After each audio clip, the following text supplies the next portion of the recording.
So let's break this down. First, the first important truth we know is that there's only one God. Okay?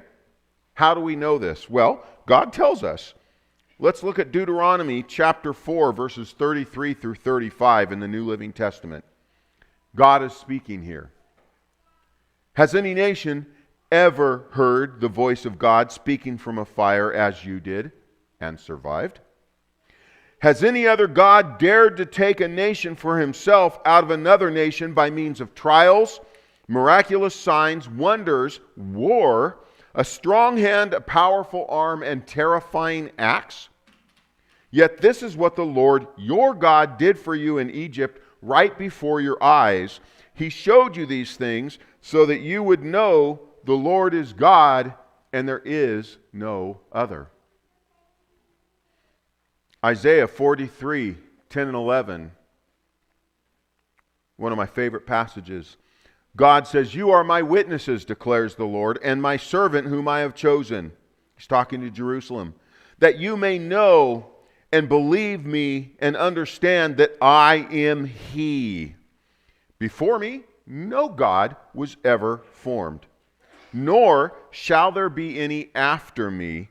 I am the Lord, and besides me there is no Savior." One God. And there's lots of passages. This is just two, because I didn't want to keep you all night, that say that there is only one God. We serve one God. So, if the Bible's correct, there's only one God, but there's three persons, there's three distinct personalities. How do we know that Jesus is God? Well, there's lots of proof. We don't need to look any further than Genesis chapter 1.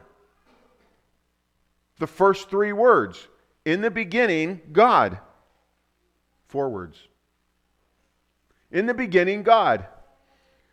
The word we translate here as God is the word Elohim. Catch this. This is a plural word in the Hebrew. This is plural in form but singular in meaning, which we don't have in the English language. It's characterized as a person with great power and authority, the mighty one, the great judge, plural in form, singular in meaning. We see this even further at the end of Genesis chapter 1, verse 26.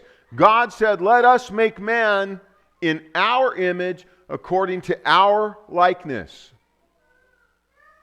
Who's he talking to? Well, he's talking to an equal, because he says, us and our. He's not talking to an angel, because angels were created. They aren't equal to God.